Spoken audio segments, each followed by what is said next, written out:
Hello students, हम discuss कर रहे हैं एंजाइम और इसी यूनिट का एक बहुत ही इंपॉर्टेंट टॉपिक आज के लेक्चर में हम डिस्कस करने जा रहे हैं जो है आइसो एंजाइम। ठीक है, वैसे आप देखोगे ना एंजाइम यूनिट के जितने भी आपके टॉपिक्स हैं वो अपने आप में बहुत इंपॉर्टेंट है। कॉम्पिटिटिव एग्जाम्स में इनमें से क्वेश्चन आने के चांसेस बहुत ज्यादा रहते हैं। ठीक है, तो चलिए डिस्कस करते हैं आइसो एंजाइम। आइसो का मतलब क्या होता है? सेम। ठीक है, आइसो जो आपको वर्ड दिख रहा है इसका मतलब क्या है? सेम। और एंजाइम तो एंजाइम ही है। ठीक है, यानी कि सेम एंजाइम। ये बेसिकली एंजाइम्स की ही डिफरेंट डिफरेंट फॉर्म होंगी, लेकिन होंगे ये सेम, यानी कि सेम रिएक्शन को ये कैटालाइज करते होंगे। सपोज एग्जांपल से समझते हैं इसे। ठीक है, एग्जाम्पल लेते हैं एक एंजाइम का जिसका नाम है एलडीएच। एलडीएच की फुल फॉर्म होती है लैक्टेट डिहाइड्रोजनेज। ये हमारा एंजाइम है, अब इसे समझेंगे। ठीक है, लैक्टेट डिहाइड्रोजनेज जो एंजाइम होता है ये क्या करता है? ये क्या करता है हमारी बॉडी में? जो पायरुवेट है, ठीक है, पायरुवेट को किस में कन्वर्ट करने का काम करता है? लैक्टेट में कन्वर्ट करने का काम करता है। एलडीएच लिख देती हूँ शॉर्ट में। ठीक है, तो अब ये बात ध्यान रखो कि चाहे वो एलडीएच की कोई सी भी फॉर्म क्यों ना हो, चाहे वो LDH1 हो, चाहे LDH2 हो, चाहे LDH3 हो, चाहे LDH4 हो, चाहे LDH5 हो, चाहे कोई सी भी फॉर्म क्यों ना हो, वो रिएक्शन तो यही कैटालाइज करेगी, यानी कि पायरुवेट को लैक्टेट में बदलने का ही काम करेगी। ऐसा नहीं है कि LDH1 कुछ और करती होगी, LDH2 कुछ और करती होगी, है ना। तो रिएक्शन ये सेम कैटालाइज करेंगे, उसमें कोई प्रॉब्लम नहीं है। लेकिन फर्क किस चीज का पड़ेगा? ये आइसोफॉर्म का क्या डिफरेंस होगा? केवल लोकेशन का डिफरेंस होगा। ठीक है, एक तो समझ में आता है कि ये फॉर्म अलग अलग है, इसका मतलब स्ट्रक्चरल वेरिएशन तो आपको देखने को मिलेगा। ठीक है, साथ ही साथ हर कोई फॉर्म बॉडी के किसी पर्टिकुलर आपके ऑर्गन में प्रेजेंट होगी। ठीक है, लेकिन उस ऑर्गन में सेल होगी, वहां रिएक्शन यही होगी, पायरुवेट टू लैक्टेट। अब ये पायरुवेट टू लैक्टेट आपने सबने पढ़ा होगा कि जब ग्लाइकोलिसिस हम पढ़ते हैं तो हम क्या बोलते हैं कि स्टार्टिंग में ग्लूकोज से किसमें कन्वर्जन होता है? एंड में पायरुवेट बनता है ना। ये कब होता है? एरोबिक कंडीशन में। अगर बॉडी में यानी कि सेल में अगर ऑक्सीजन है तो क्या बनेगा? ग्लूकोज से पायरुवेट बनेगा। लेकिन अगर सेल के अंदर ऑक्सीजन की डेफिशिएंसी है, एनारोबिक कंडीशन है, तो वहां पे पायरुवेट किस में बदल जाता है? लैक्टेट में बदल जाता है। इसी वजह से, और लैक्टेट आपको पता है ना ये क्या करता है? फटीग की फीलिंग देता है, थकान जो महसूस होती है।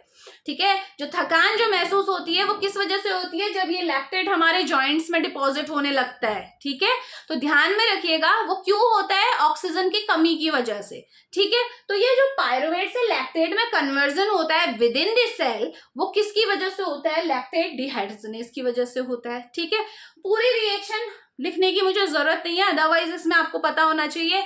ये जो एग्जाम्पल है ऑक्सीडेशन रिडक्शन रिएक्शन का एग्जाम्पल है, जो कि मैं एंजाइम के क्लासिफिकेशन में आपको पढ़ा चुकी हूँ, कैसे इस रिएक्शन में NADPH आपका इन्वॉल्व होता है। तो चलिए मैं क्विकली बता भी देती हूँ, है ना, फिर आप कहें कि मैम ने यहाँ पे बताया नहीं। CH3COCOO नेगेटिव, ये हमारा किसका स्ट्रक्चर है? पायरुवेट का स्ट्रक्चर है। होता क्या है यहाँ पे? कौन इन्वॉल्व होता है? हमारा NADP। ठीक है, NADH आपका इन्वॉल्व रहेगा प्लस H पॉजिटिव। और क्या प्रोडक्ट फॉर्म होता है? रिवर्सिबल रिएक्शन है, LDH की प्रेजेंस में ये हो रही है। और क्या बनेगा? लैक्टेट बनेगा। लैक्टेट कैसे बनता है? जनरली क्या होगा? पायरुवेट का क्या हो जाएगा? आपका रिडक्शन हो जाएगा, यानी कि जो NAD2 आपको हाइड्रोजन के मॉलिक्यूल दिख रहे हैं ना, ये यहाँ पे आ जाएंगे। देखो कैसे आएंगे? एक जो H है वो इसको मिल जाएगा, इस ऑक्सीजन को, और एक H किसे मिल जाएगा? इसको मिल जाएगा।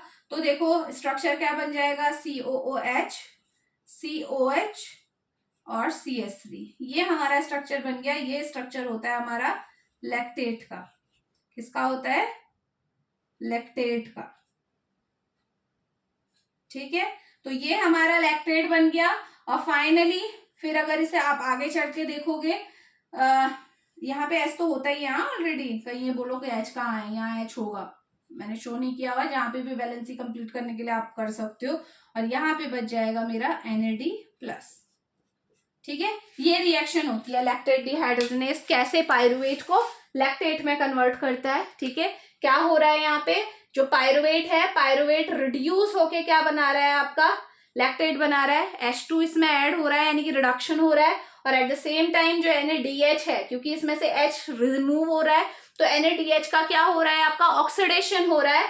NAD किस में कन्वर्ट हो रहा है, NADH NAD में कन्वर्ट हो रहा है, यानी कि ऑक्सीडेशन रिडक्शन रिएक्शन दोनों साथ में चल रही है। ठीक है, तो इतना इसमें नहीं जाएंगे, फिलहाल के लिए आप समझ लीजिए कि जो आइसो एंजाइम क्या होते हैं, आइसो एंजाइम मतलब सेम एंजाइम, यानी कि ये होते तो सेम है लेकिन केवल क्या होता है, इनके स्ट्रक्चर में वेरिएशन होती है, सेम रिएक्शन को कैटालाइज करते हैं, सारे ही यही करेंगे, पायरुवेट से लैक्टेट में बदलेंगे, और एक डिफरेंस क्या होता है, इनकी लोकेशन का होता है। तो फटाफट से हम ये पांचों के स्ट्रक्चर वेरिएशन को देख लेते हैं प्लस इनकी लोकेशन को देख लेते हैं। तो चलिए, अगर मैं LDH1 की बात करती हूँ, हमेशा ध्यान रखना कि जो लैक्टेट डिहाइड्रोजनेज एंजाइम है 4 यूनिट से मिलकर बनता है, 4 यूनिट्स इसमें होती हैं। 2 टाइप की यूनिट आपको मिलेंगी, H यूनिट, M यूनिट। ठीक है, ये आपकी 4 यूनिट है टोटल, H और M वेरी करता है। आप देखो LDH1 में क्या होता है, LDH1 में चारों यूनिट क्या होती है, H यूनिट होती है। 4 यूनिट है, हमें पता है टेट्रामर है, 4 की 4 क्या होंगी, H होंगी। LDH2 में क्या होता है, 3 यूनिट H होंगी, 1 यूनिट M की होगी। LDH3 में क्या होगा, 2 यूनिट H की होंगी, 2 यूनिट M की होगी। LDH4 में क्या होगा, 1 यूनिट H की और 3 यूनिट M की। और LDH5 में क्या होगा, 4 की 4 यूनिट क्या होगी, M यूनिट प्रेजेंट होंगी। तो ये यूनिट्स होती है, ध्यान में रखिएगा। लैक्टेट डिहाइड्रोजनेज के स्ट्रक्चर अगर बात करें तो 2 यूनिट से मिलकर बना हुआ है, specific 2 unit, 2 type of unit है, लेकिन टोटल की बात करूं तो 4 यूनिट है, टेट्रामर है। ठीक है, तो ये कंपोजिशन है इनकी इंडिविजुअल। अब इनकी लोकेशन की बात करो, देखो सबसे पहले LDH1, H किसको बोलते हैं, H क्या है, हार्ट, यानी कि ये कहाँ प्रेजेंट है, LDH1 कहाँ प्रेजेंट होता है, हमारी हार्ट की जो सेल्स हैं वहां आपको ये मिलेगा। LDH2 हमारा प्रेजेंट होता है जो हमारी रेटिकुलो एंडोथीलियल सेल्स होती है ना, रेटिकुलो एंडोथीलियल सेल्स, ये वहां प्रेजेंट होता है। ठीक है, लोकेशन देख लो फटाफट से।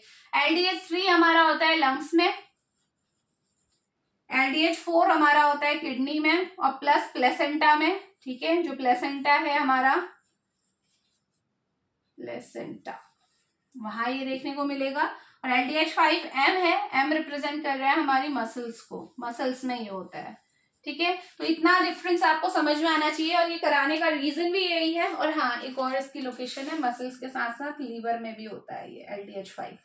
ठीक है, तो पूछ लिया जाए, क्वेश्चन आया भी था कि लीवर में कौन सी आइसोफॉर्म आपकी प्रेजेंट होती है, तो लीवर का ध्यान रखो, LDH5। ठीक है, बाकी सबकी तो याद रखनी ही है, पूछा तो कुछ भी जा सकता है, लेकिन ये आपका रीजन ये था इसे समझाने का कि आप समझ सके कि आइसो एंजाइम है क्या, ये एक दूसरे से अलग कैसे हैं और एक दूसरे के जैसे कैसे हैं। तो एक दूसरे के जैसे किस केस में है, क्योंकि ये सेम रिएक्शन को कैटालाइज करते हैं। अगर हार्ट के अंदर ये हो रहा है, हार्ट में जो सेल्स हैं उनके अंदर ये पायरुवेट से लैक्टेट बन रहा है, तो एंजाइम LDH ही होगा, लेकिन कौन सी फॉर्म होगी, LDH1 की। सेम रेटिकुलर एंडोथेलियल सेल्स के अंदर अगर हो रहा है यही कन्वर्जन होगा, और एंजाइम क्या होगा, LDH2 होगा। इस चीज को समझ रहे हैं ना। तो ये होते हैं हमारे क्या, आइसो एंजाइम। ऐसे हमारे बहुत सारे आइसो एंजाइम्स आपके प्रेजेंट हैं बॉडी में। ठीक है, जैसे एल्कलाइन फॉस्फेटेज है, इसकी भी डिफरेंट आपकी आइसोफॉर्म्स होती हैं, तो उस पर हमें नहीं जाना है, बट इतना आपको कॉन्सेप्ट आई होप आपको क्लियर हो चुका होगा जो मैं आपके साथ कम्युनिकेट करना चाह रही थी। तो चलिए मिलते हैं नेक्स्ट लेक्चर में किसी दूसरे टॉपिक के साथ। Thank you so much.